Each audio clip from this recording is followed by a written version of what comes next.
LeBron James, stop trying to fool everybody that you are even halfway contemplating retirement, Perloff. This is one of the more disingenuous retirement mullings that I've ever seen. The guy played 48 minutes. He played all but 4 seconds of the game last night. He is basically averaging 24 and 10. He had 40, 10, and 9 last night. He's not going anywhere, and we all know it. So why did he say it then? Obviously, LeBron is very calculating.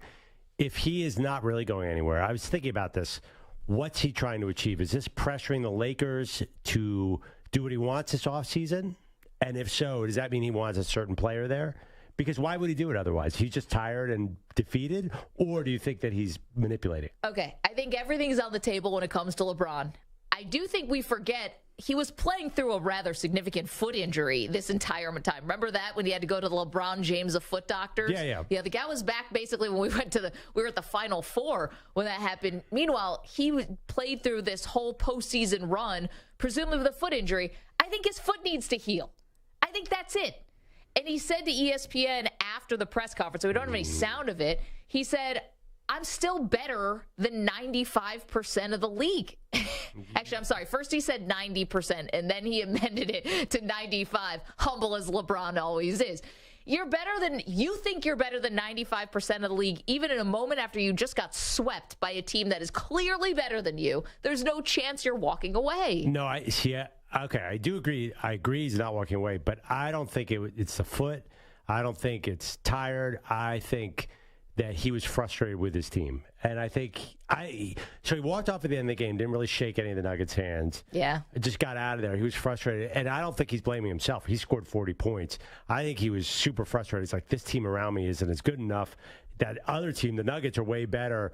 This cannot last. So I think it was partly about feeling tired, but partly about team building. I think he's sending a message. Okay. Well, let's hear from LeBron. In case you didn't hear it, last night after the game, he was asked about his future, and he said he's got a lot of thinking to do.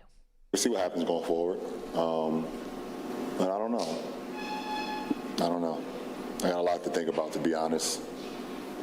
And just for me personally, going forward with the game of basketball, I got a lot to think about. Okay. I mean, if you think that's about team building, I'm not going to say you're wrong, because I think it was a little bit more about the injury. But if you think it's about the team building and he's planting the sort of seeds like, hey, I'm back as La GM and I want to be the one who's going to decide what the scene's going to look like, that's a disaster. I love LeBron more than you, Perloff, probably more than a lot of people. I'm a big fan. But you got to keep him out of that front office. That's the worst possible place he can be. He's shown time and time again, going back to the Cleveland Cavs days, this is not his forte. He has to stay out of those conversations. And I'm not saying Rob Pelinka is like, this all-powerful general manager. But if they're talking about Kyrie Irving or Trae Young, I mean, this is not the steps forward to get LeBron closer to a title. Certainly not Kyrie.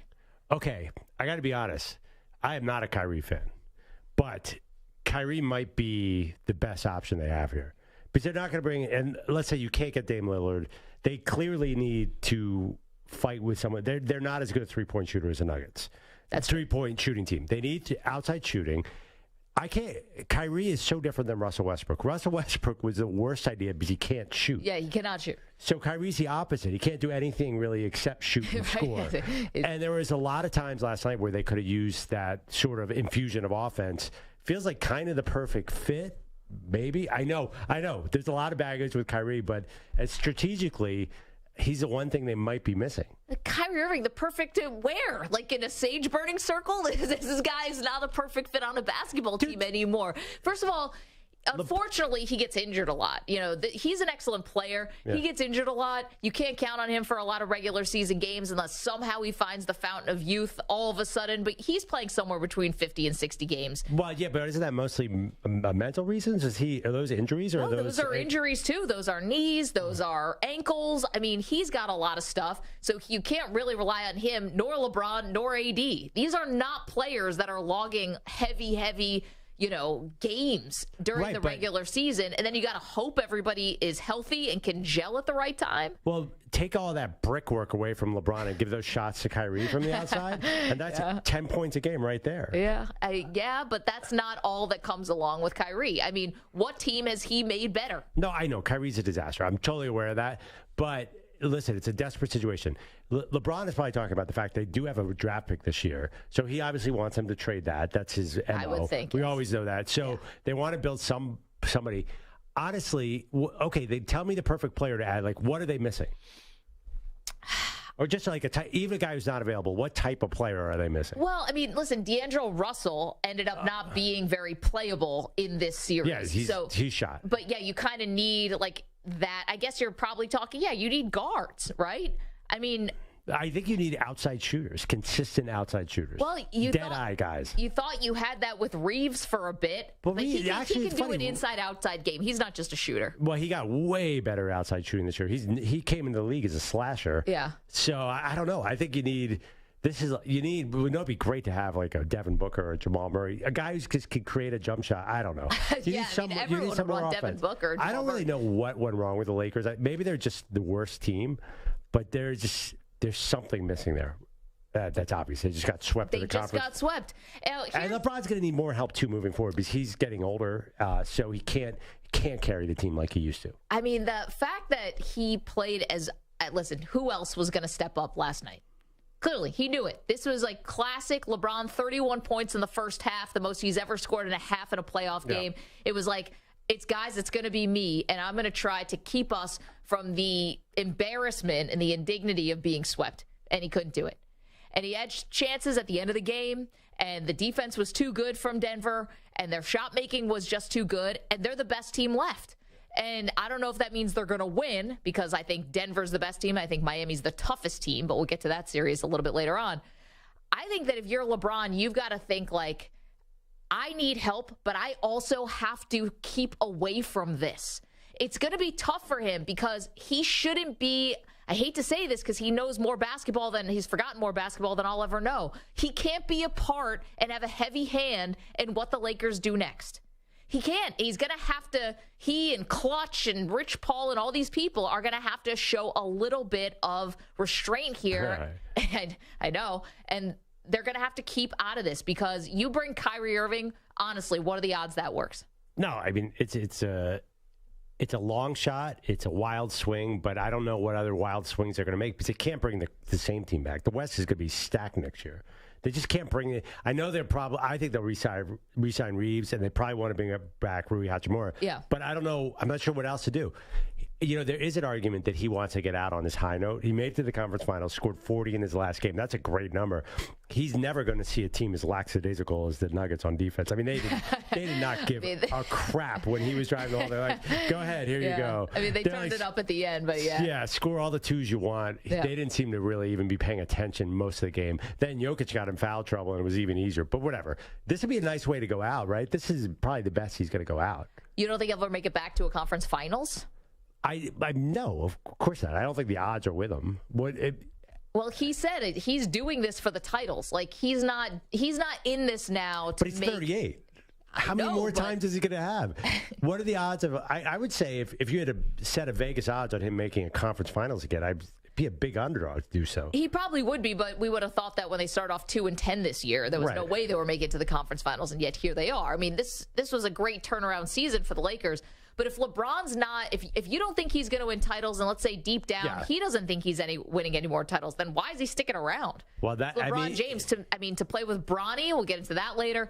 But there's not a real reason unless he thinks he can win titles, which is the desperate things of bringing in Kyrie or trading for Trae Young or all that stuff. I think he thinks we need to take a desperate move to at least try something because as we're constituted, we're not going to win the finals with this team. Well, Westbrook was a desperate move, and it was terrible. No, I mean, you're right. You're right. That's why it's called a desperate move. It's not. You're not in a position of strength when you make it. I get it. Although they could clear. I saw our guy, ESPN's Brian Windhorst, saying they could clear up to $35 million in space. They could pay somebody I don't know who it's going to be. It did feel they played pretty well. By the way, let's not rip them against the Nuggets. I mean, Anthony Davis did not do much on offense last night. What did Reeves and Hachimura shoot for the series? Like 70%. If I told you those guys were going to be this good and LeBron was going to score 40, you would have said this is our best shot. This year, that was their best shot, and I don't know if this unit can do any better. Well, think about it. Their best shot couldn't even win a game against the Nuggets. I know. That's why you got to add Kyrie. Just face it, Maggie. But we were in a lot of those games. Like, what? Well, they only were in a lot of those games. Yeah, because the other series has been blowouts, so now just being in a lot of these games is good enough. The difference in the whole 4 games was 24 points. It's pretty close. I mean, yeah, I tweeted last night. It was so stupid. People killed me. I said it really felt like they lost in 5 and not 4.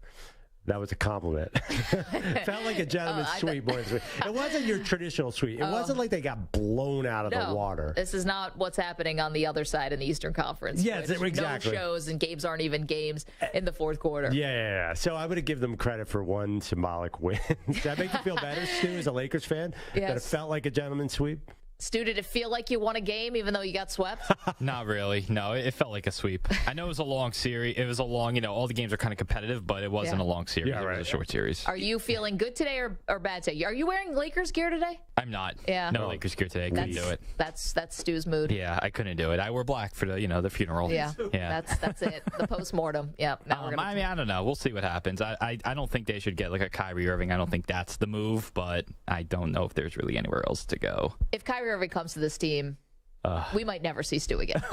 I could see you just packing up your stuff and just leaving town.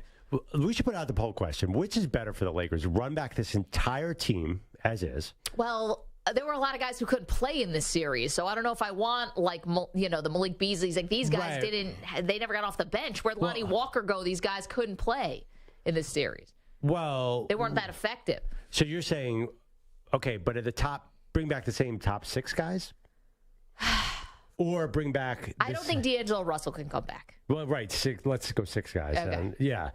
Okay, yeah. Davis, LeBron, Reeves, Hachimura, and... Tristan Thompson. Tristan Thompson out there last night. I was like, oh, boy. So I think you're stuck. Vanderbilt's coming back anyway. I think he's under contract. I don't know. I think he might be under contract, but I don't know if that's necessary. Plus, he could be a trade asset. Jared Vanderbilt? I'm just saying. I mean, he might be the least skilled offensive player in the NBA. Some people... He has one more year at about $5 million. Okay, keep him. Yeah, I don't... and then, so the guys that could go, right, D'Angelo Russell, Rui Hachimura, Austin Reeves, and Malik Beasley. But regardless, who are you going to add? You have to add something, right? You have to add something. You'll admit that much. You do have to add something. So the max contract Kyrie Irving, I don't think is my first option. There's nothing better than Kyrie out there. There's nothing you're going to add. Trae Young, obviously, same thing. It's the same. He's a great passer, though. That'd be fun to see him throwing alley-oops. 855-212-4CBS, 855-212-4227. Yes, you got it. You've solved it. Yeah, James Harden. Now that might put Stu really on a one-way Greyhound bus. That's a great question. Who would you rather submarine your team, James Harden or Kyrie Irving? I mean, can James Harden, he can't be that close to Las Vegas. You can't have him that close to Vegas and LA. It's too close. At least in Philly, it was like a couple time zones that had to change. I disagree. It doesn't matter where James Harden is geographically. He will bring Vegas to that town. He'll bring that spirit. It's like, I didn't even know there were strip clubs in Philadelphia. There are. Oh, turns wow. out. Who knew?